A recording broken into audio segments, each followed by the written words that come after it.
नमस्ते। राम राम।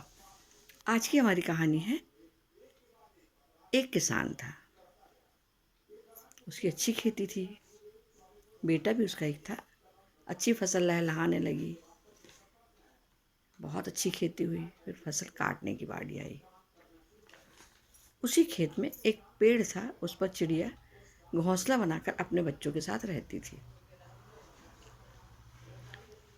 जब फसल अच्छी हो गई, पक गई, तो था स्वाभाविक कटेगी फसल। तो चिड़िया हमेशा बोलती थी, किसान आए और जो भी बात करें अपने पिता पुत्र आपस में, हमको ज़रूर बता दिया करो।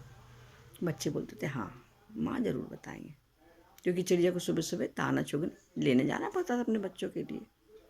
एक दिन सुबह सुबह चिड़िया दाना चुगने गई। शाम को लौट के आई तो बच्चों ने कहा, बच्चे कि माँ आज किसान आया था और फसल काटने की बात कर रहा था। तो बोले, वो क्या कह रहा था? तो बोले, वो कह रहा था हमने रिश्तेदारों को बुलाया है, वो हमें फसल काटने में मदद करेंगे। तो चिड़िया बोली, चलो कोई बात नहीं, अभी फसल नहीं कटेगी, क्योंकि चिड़िया को डर था फसल काटी जाएगी, है ना, तो घोंसले पर असर पड़ेगा, घोंसला टूटेगा, मेरे बच्चे परेशान होंगे, तो उसको कहीं ना कहीं दूसरी जगह इंतजाम करना पड़ेगा। कोई बात नहीं बेटा, अभी फसल नहीं कट रही। दूसरी सुबह चिड़िया गई, फिर चिड़िया बच्चों को याद दिला के गई कि बेटा यदि किसान और कोई बात करे तो हमको बता। फिर किसान आया, दोनों की बात हुई। शाम को चिड़िया आई तो पूछा, आया था क्या किसान? बोले, हाँ आया था। तो बोले, क्या बोला था? बोले, वो बोल रहा था अपन पड़ोसियों को बुला के ले आएंगे कल, पड़ोसी हमारी मदद करेंगे फसल काटने में।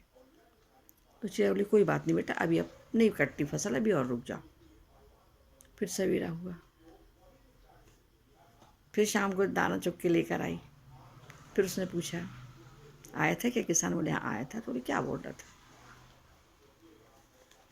बोला था रिश्तेदार भी नहीं आए, पड़ोसी भी नहीं आए, चलो हम कल अपने भाई बहनों को बुला लेते हैं, उनकी मदद से अपन फसल अपनी काट लेंगे।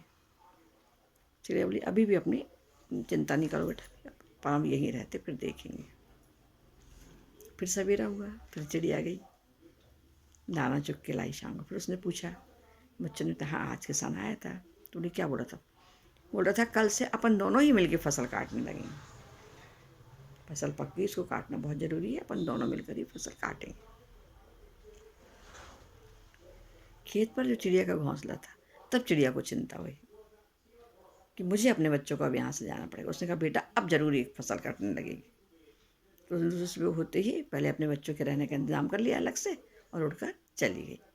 इस कहानी का ये मतलब है कि जब अपन खुद अपना काम करने के लिए आगे बढ़ते हैं, तभी हमारा काम होता है, दूसरों के भरोसे काम नहीं होते। नमस्ते। राम राम।